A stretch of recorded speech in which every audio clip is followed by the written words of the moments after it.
Hey everyone, the professor here. Tonight I want to talk about something a little different real quick, and that is falling back in love with a tool.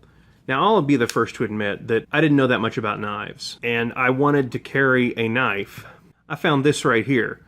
This is the Torx TF801, which was the knife that I tried to review while impersonating the Nick Shabazz. And I realized I did not impersonate him that well. This knife here, I started carrying because I wanted to carry a knife on my person, and I thought, as a lot of people when they first get into knives do, oh, this has a combo edge.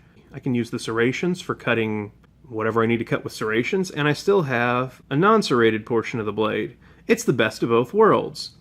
And I thought, ooh, assisted. That means I can make this knife just fly out. I just give it a little flip, bam, I'm ready to rock. And then I realized, oh my goodness, what have I gotten myself into? This thing is heavy. And it's also not really a joy to carry. The steel is nothing really to be all that proud of. And even when I got this, I wasn't super into the Black Blade Tactical.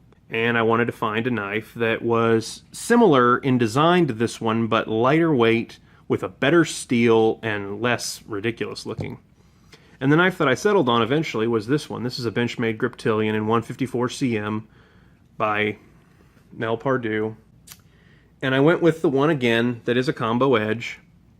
It's got a serrated portion. It's got a regular straight portion. Obviously the knife steel 154 cm is how far ahead of 440A? Quite a bit, I would say. Benchmade is a much better brand than Tac Force. And I lost the flip, but I got this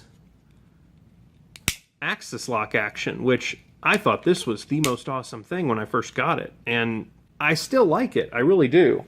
I love that I can just flick it out, and of course I cannot do it on camera worth a darn, but hang on a second, there we go.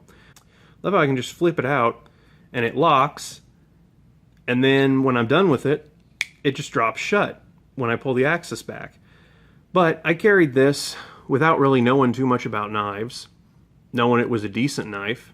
And really this was the highest dollar knife that I owned until very recently. And you've seen my unboxing video, so you know what knife beats this out. But I did carry this for over a year, pretty much every day, this knife. Because I wasn't super into knives, but I knew I had a decent one in this knife. What happens when you carry a knife for a year without really doing any maintenance to it, because you don't know that much about knives, is you get gunk in it. The action gets gummed up. The axis lock was kind of gritty, and if you saw in my EDC video, part 1, and then you can also one-handed close it. It was really slow, and I remembered it being better than that. But again, I'm getting more into knives, so I ordered some lubricant for knives. So I decided to give this the treatment. I took it apart, I fully disassembled this, and I put some lube where I needed to do it. Shout out to Nick Shabazz's Griptilian disassembly video, which I did find very helpful. Anyway, I took this apart, lubed everything that needed to be lubed, put it back together with the washers, which are a bear to put back in the right place. And then after it had been lubed, I went ahead and tweaked on the pivot screw until I got the action just the way I like it. Drop shut, pop open. Drop shut, pop open.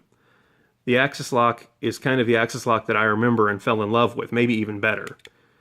I finally got this thing fine-tuned, and this is probably going back into my EDC a lot more friendly than it had been before. Just a quick note, I guess, on if you think you're maybe falling out of love, sometimes a little added lubrication is all it takes to fall in love again. You take that to mean what you want. But it's just kind of a ramble and a chance to show off how much nicer axis lock action can be with just a little bit of maintenance and lubrication. That's all for today. Class dismissed.